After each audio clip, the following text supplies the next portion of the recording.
How far are you willing to go for God? What will you sacrifice? How about all of your money? How about all of your possessions? How about your life? Charlie Dogwood. While American religious sects have always had a reputation for massive loss of life on occasion, in the small African country of Uganda, an almost totally unknown cult took more lives than Jonestown by fire. And despite the horror of their actions, the leaders of the cult may have survived and are still on the run almost 30 years later. In this Charlie Dogwood B-side, a bit different style from my mainline videos featuring a lot more of, well, me, I'll be looking at the Ugandan cult, known as the Movement for the Restoration of the Ten Commandments of God, or the MRTCG. Let's get into it.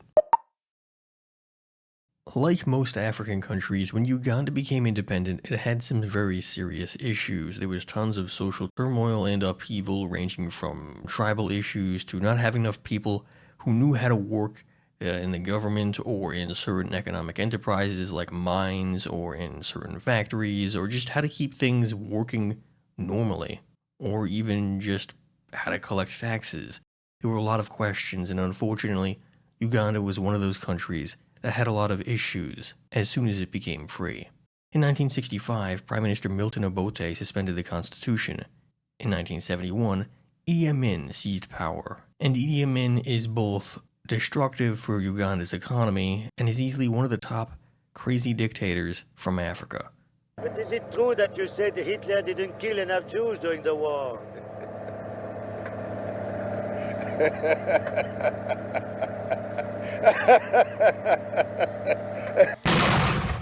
In 1979, Idi Amin is finally overthrown and goes into exile. Thankfully, he never comes back, but Milton Obote does. In 1980, the Ugandan Bush War begins. In 1986, Yoweri Museveni seizes power, and he remains president until this very day. However, the Ugandan Bush War did not end. It only became a low-level civil war with lovely factions like Joseph Kony's Lord's Resistance Army. And amid all of this, of course, is AIDS. Uganda had one of the worst HIV/AIDS rates in the entire world at this point in time. At that same time, of course, the Catholic Church was losing support as well. Largely, this was related to tribal issues, things like affirmative action inside the church, effectively inside their leadership structure, actually harmed the church's reputation, and church corruption also was another issue because the church, to get ahead, a lot of church leaders ended up working with the government just so, they could live a little bit better and have a few more things, and that wasn't necessarily an issue just with the Catholic Church. Pretty much any religious leader who is anybody important in Uganda is ultimately co-opted by the government. So people were scared and looking for something new. They turned to people like Alice Ayuma and Joseph Kony, or visionaries who saw Mother Mary. Between 1981 and 1989, locals in the Rwandan town called Kibeho saw apparitions of Mother Mary, and in fact it was the only church to prove Marian apparition in Africa. And Uganda, which was just to the north of Rwanda, still is. The situation was no different. Lots of visions with a heavy focus on Mother Mary. This proved to be a fertile ground for religion, and Uganda, by the 1990s, had, according to some, more than 200 churches, cults, and religious communities. Every town had someone peddling some sort of weirdo offshoot religion or commune or something going on. And it was from this fertile ground that the Movement for the Restoration of the Ten Commandments of God, or MRTCG, began. The earliest origins of this cult go back to a man named Paulo Kashaku. Interestingly enough, Kashaku's visions were not of Mother Mary, but rather initially of his daughter, who had passed away, Evangelista, and she told him that he would have visions of heaven. Finally, in 1988, he did actually have visions of heaven, and in quick succession he saw Jesus, Mother Mary, and Saint Joseph. His daughter, Credonia Merwinde, then about 36 and on her third husband, claimed to have visions from Mother Mary as well, and got a divorce in preparation to spread the word of her visions. Credonia's first husband died of an unknown illness, her second died of AIDS, and her third was very wealthy, but she was the seventh wife of his, so obviously that relationship wasn't going too well, and she actually reportedly had trouble conceiving a child with that third husband, and so it was a whole big issue. Everybody was kind of pissed off and frustrated. And starting in about 1984, Credonia started to have convulsions and claimed that her husband's other wives were sicking spirits on her. Finally, in 1988, like I had mentioned, her father had visions, and then she had visions. Hard to say who came first. They ended up divorcing. And she actually didn't initially go out and start spreading the word of whatever her vision was necessarily, or her father's vision, I should say, because they were interrelated on some level. It's hard to say how much. But she ended up working for a time as a barmaid or a brewer of banana beer. In this area of Uganda, apparently, according to the internet, this was a job associated with sex work. So she may have been a sex worker while beginning her religious odyssey. Regardless, it is important to note that a lot of this information is a little bit iffy. Much of this info comes from various contemporary sources immediately after the end of the cult, so the validity of some of the information is a little bit debatable, I guess you could say. In 1989, Fredonia Mawinde's father ordered that she and her niece, or daughter, we aren't sure, Ursula Kamuhangi, to spread the message of Mother Mary that the visions had given him. This message, by the way, was a demand to keep the Ten Commandments. That same year, she met a man named Joseph Kibwetir, saying that the Virgin Mary had instructed him to take them in. How convenient for them. Free food and lodging on the order of Jesus' mom. Unfortunately, Kibwetir had also seen a vision of Virgin Mary some 5 years earlier. Also, that same vision had discussed the need to return to the Ten Commandments, so he was very interested. And so now we have to introduce the formal leader of the cult, Joseph Kibwetir. Kibwetir was an intelligent man and a devout Catholic who had a career in education. By 1963, he was one of the most wealthy and influential men involved in Catholic education in the country and designed his own school. He had a dairy and poultry farm and lots of land and 12 kids. By 1980, he had involved himself in politics, but that election was stolen by Milton Obote. In one fell swoop, Kibwetir lost his power, influence, and property. Milton Obote had forced him into exile, and when he returned, he had nothing, and he got to work as the head of a group called the Legion of Mary. Most of the members were women, but it was dedicated to Mother Mary. And in 1984, he had a vision of Mary demanding the return to strict adherence to the Ten Commandments, so things dovetailed quite nicely for Kibwetir and Mawinde.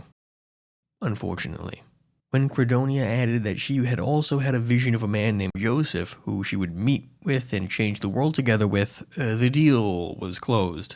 That was it. That's all Joseph Kibwetir needed. Kibwetir and Credonia Mawinde founded the group, Movement for the Restoration of the Ten Commandments of God, or MRTCG, in 1989. The little group lived there with the Kibwetir family, which was probably very tight considering that, once again, Kibwetir had 12 kids, so you could imagine very, very cramped living situation. Much of what we do know of this time period comes from Kibwetir's wife, 2 of his sons, and a dissident member who returned to Catholicism, so we don't have too much to go off of, and much of it could potentially be biased. But according to one of Kibwetir's sons, Kibwetir was totally wrapped around Credonia's finger.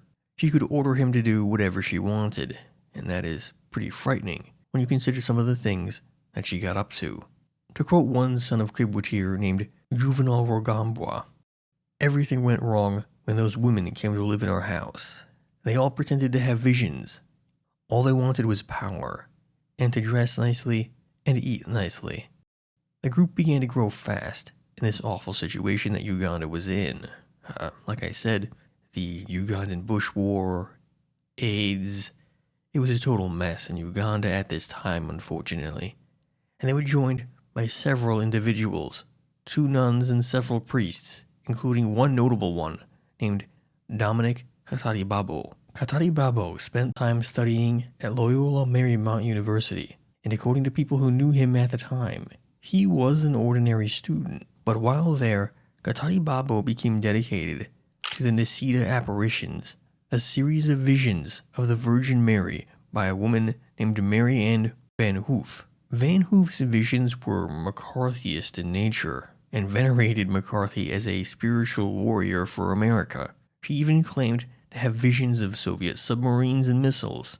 Van Hoof and her followers were forced out of the Catholic Church for understandable reasons. So basically, Katari Babo had secretly become a heretic while in the US. When he came back to Uganda, he started to show videos of an extreme Catholic offshoot group and claimed to have visions of Mother Mary. According to him, the end of the world was coming soon. His close friend, then the Attorney General of Uganda, Bart Katoribi, tried to get him to return to the Catholic Church, but Katari Babo refused. He very quickly fell in with his small but growing cult. Kibwetir and Katari Babo were both working together and could have potentially been a dangerous mix. They were both disaffected by the Catholic Church, obsessed with visions of the Virgin Mary, highly educated, and incredibly well connected.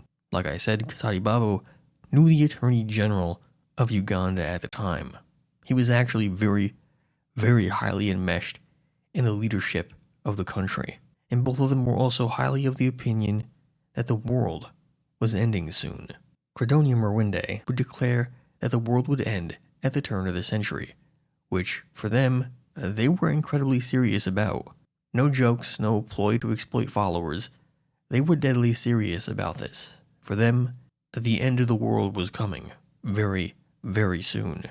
They reached out to other groups with similar beliefs in Virgin Mary in the region, even far off in Rwanda. But this didn't work. They sat and stewed among themselves for a time. Soon it grew a bit too large and a bit too radical to stay at the home of Kibwetir. Lots of K names in this story. Kibwetir, Katari Babo, there's going to be a couple more, actually. In fact, Credonia was so controlling that she separated Kibwetir from his family and even his wife Teresa, which is probably part of the reason why they were forced to leave the home in 1989. And after that, they moved to a town called Rashamere. Let's go with that. I think that's how you say it. I don't know. It's a tiny little town in southern Uganda. And during this time, survivors recount that Credonia was the true power of the movement. To quote a dissident who returned to Catholicism, Paulie Kazir, the meetings were chaired by Sister Credonia, who was the de facto head of the group. Kibwetir was just a figurehead, intended to impose masculine authority over the followers and enhance the cult's public relations.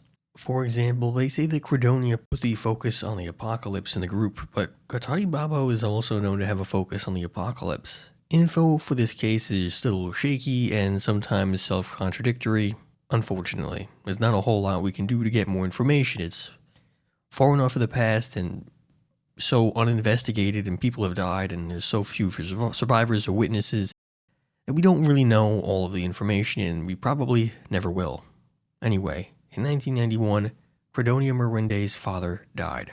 Kibwetir became the official leader of the group, but most believe that Credonia was still the real leader.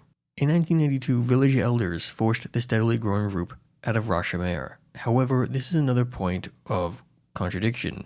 In some stories, Merwinde's father offered them land in a town called Kanungu, but he couldn't have done that since he was, at that point, dead. So either his death date was wrong, or the way that they got the land in Kanungu was different, or the date they moved to Kanungu was different. Either way, by 1992, they're in a little town called Kanungu. Kanungu was a rather small town in southern Uganda. Very rural, just farms basically, not a whole lot going on other than farming. To get their cult off the ground, Kibwetir sold most of what remained of his possessions: 3 properties, a car, and some milling machines. They started their little cult on a hill overlooking the town, building a school there. Soon it was a self-sustaining commune, growing their own food, and so on. Between a measles outbreak in 1992 and a temporary removal in 1993, the venture looked like it was in trouble at first, and it looked like it might even be shut down. Just finished. But soon, more and more poor people gave up everything they had for the movement for the restoration of the 10 Commandments of God. And man, this cult was seriously weird. Now, there's only so much I can describe here. Info is rather spotty, like I mentioned, But the little bit that we do know is pretty weird. So, they took the 10 Commandments deadly serious, so much so that they were discouraged from speaking to avoid violating the commandment to not bear false witness. Some days they only used sign language to communicate. They also believed that AIDS resulted from adultery, another violation of commandments. In general, they were also against any sort of medical care and also soap. Smelly. Also, sex in general was a big no-no. It didn't matter if you were married, you couldn't fuck. To them, if you followed the 10 Commandments, you could avoid hell and the coming apocalypse, but if not, boy oh boy, you were fucked. And the MRTCG believed that they were essentially the Ugandan equivalent of Noah's Ark. They called it the, I'm trying my best here, Isha Yuriro Ria Maria, the rescue place for the Virgin Mary. Now, this commune was a place of extreme Spartan living. They all wore matching costumes that denoted rank. Black outfits meant that they were new members who had just finished reading a cult book called A Timely Message from Heaven, The End of the Present Time, which was all about the apocalypse that was going to happen on December 31st, 1999. Green outfits are for those who promised to follow the commandments, and then those in green and white were willing to die in the Ark. I thought that the Ark was supposed to save people, but apparently green and white means that you're gonna die, which conveniently did happen. They also took great influence from Our Lady of La Saleta, Our Lady of Fatima, and also the works of the visionary Stefan Gobi. Above all else, they took influence from an Australian cult leader and predator, William Cam, aka Little Pebble. The MRTCG's leadership met Cam at least 4 different times. In addition to this, they frequently fasted and often ate only 1 meal per day. This was in spite of the fact that they had to be awake every day at 3 a.m. to pray 3 hours before heading out to work in the fields. If they weren't praying, they were farming. If they weren't farming, they were praying. It's no surprise that some survivors say that followers had been dying left, right, and center from malnutrition and illness before the cult went up in smoke. For those who didn't fit in well, if a follower sinned, they could receive a command to recite the rosary 1,000 times, and this was not a choice that they had to do it. They would also make a pilgrimage up to a rock nearby that they thought depicted the Virgin Mary. It's unknown what could happen to those who couldn't make the trek. The leadership of the group was dominated by ex-nuns and ex-priests, centered around a circle of 6 men and 6 women who acted as new apostles. Other apostles were able to act as visionaries, but seemingly all the true power was held in the hands of Credonia Merwinde. Merwinde was also known as the Programmer, and spoke to the Virgin Mary through an invisible telephone system that worked through cups and plates. Yes, seriously. It seemed that Credonia knew everything that happened around the cult, even if whatever was done in secret. If you sinned or disobeyed, Credonia was there to mete out your punishment. The daughter of Kibutir, Edith, claimed that Credonia had ordered all children under the age of 5 should be killed as a sacrifice, but seemingly they weren't. So it begs the question, was Edith exaggerating, or was Credonia's demands ignored because they were too radical? After all, if her demands were ignored, how could she be the undisputed leader? While Credonia was clearly involved in things, I do wonder how much of it was just putting things on Credonia as an easy target to save the names of Kataribabo, Kibutir, and other cult leaders. It's all rather suspect, isn't it? But, suspect or not, the cult began to grow fast, with Credonia in charge. The cult's followers came from South and Central Uganda, as well as some from neighboring Rwanda. The movement grew to 6,000 people according to the highest estimates, not just in their main base at the commune. They had things called centers for evangelization in nearby districts. If these were buildings or camps or what have you, I have no idea. According to Richard Vokes, the author of Ghosts of Kanungu, probably the only deep dive published piece on the cult had a high level of secrecy compared to other AICs, African-initiated churches, which is something that Vokes views as rather odd. Contrasting this, contemporary news reports say very different things. They said that the community was not closed off at all, and several local officials like policemen and government workers were aware of their activities. The further we go, the more questions we get. Just how it is with these types of cases. Another important thing to note, more conservative estimates place the numbers of people at around about 235 to 650, which is much less than 6,000. The truth was probably that the MRTCG was one Marian group among many others in the region. If they were really secretive, it would have limited their reach. The obsession with Virgin Mary, by the way, probably comes from a local goddess to the region named Nyabingi. I'm not going to go into great depth here because, let's be honest, you probably don't care too much, but Nyabingi has some connections to Rastafarianism, but this particular Nyabingi was a spirit or deity of woman, and the worship of her began sometime in the early 1800s. To appease her, believers would bring her offerings to the medium, and then these mediums would attempt to communicate with Nyabingi for various rewards. You know, please help me, please protect me, protect this person, things like that. When Christian missionaries arrived, they reportedly exploited this by replacing Nyabingi with Mother Mary.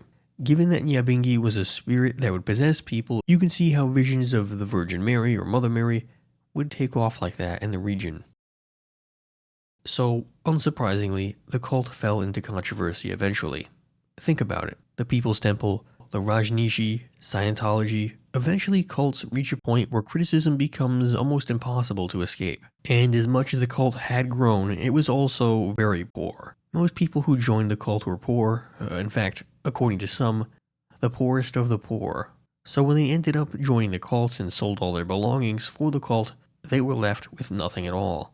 They couldn't go back to their families and say, hey, I changed my mind. A lot of these people were locked in and didn't have a choice otherwise. And unfortunately, most of the people who joined, like I said, were poor. So that case was probably rather common in the MRTCG.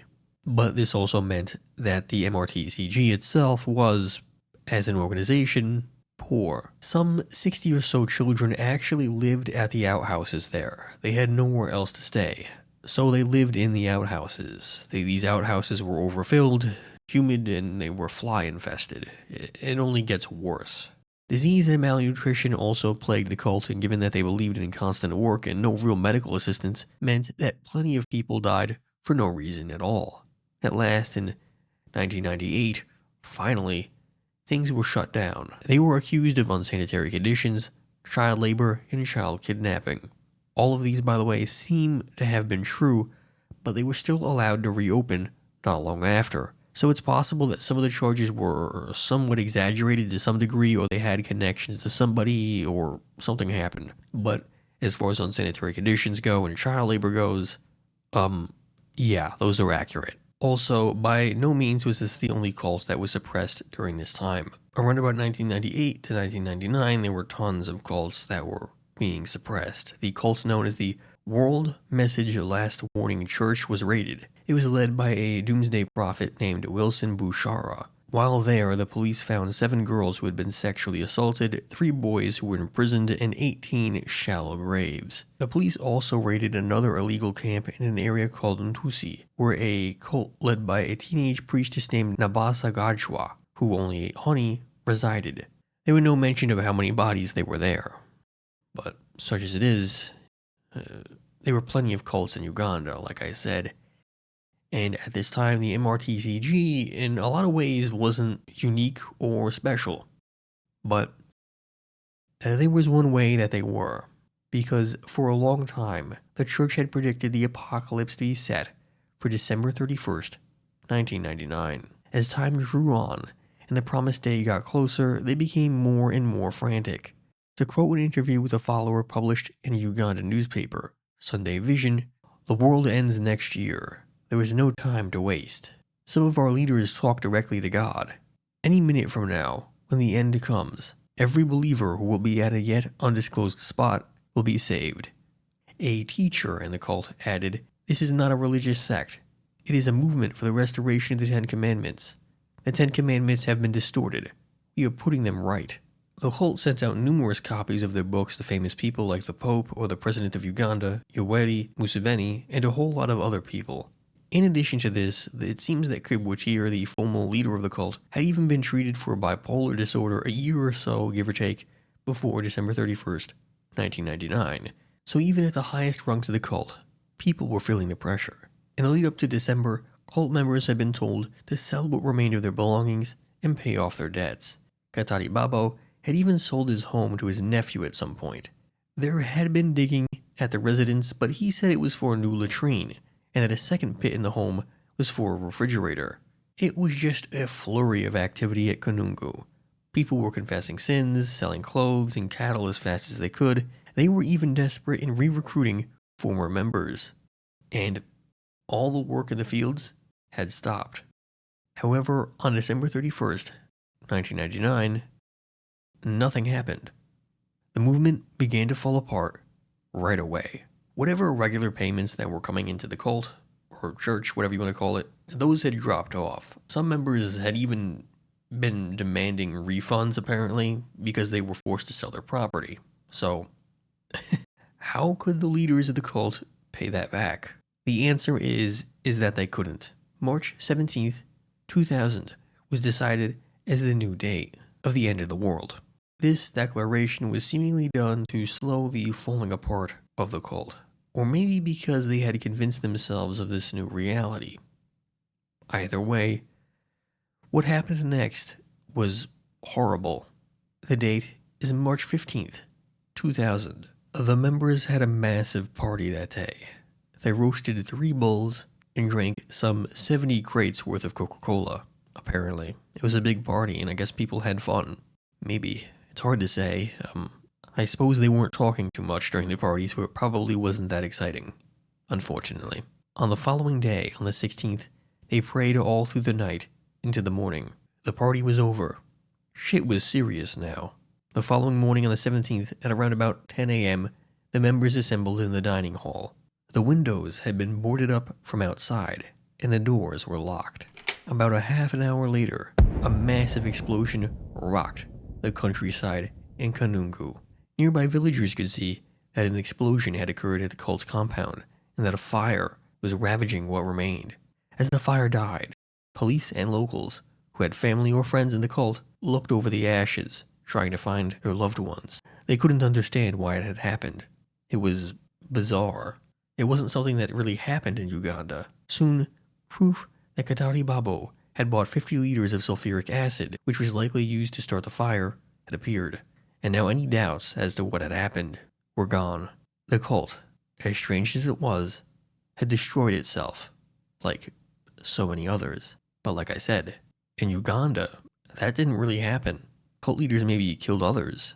Cult leaders maybe tried to overthrow the government, but cult leaders didn't burn themselves alive. Hundreds were dead, but they didn't know how many at the time. Each hour that they looked over the burnt remains, the more bodies that they recovered. Even stranger, signs of Joseph Kibwetir, John Kamagara, another leader in the cult, Dominic Kataribabo, Guadonia Merwinde, and the money that they had collected for the cult were nowhere to be seen. Within about 4 days of the fire at the church, the police had found some 395 victims, and the number kept rising. The police found 6 decomposed men in the latrine used in a house that was used by the cult leaders. A doctor claimed that they had been slashed with machetes and burned with acid, suggesting that their state of decay appeared to indicate that they had been killed before the fire. There were a number of different deep pits, both in Kanungu and other branches of the cult. They were said to be torture chambers. Then there were some 81 bodies, with 44 of them being children that were found at the farm of a higher-up member.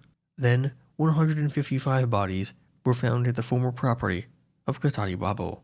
According to investigators, they were strangled and had banana fibers hung around their necks. Others had been stabbed.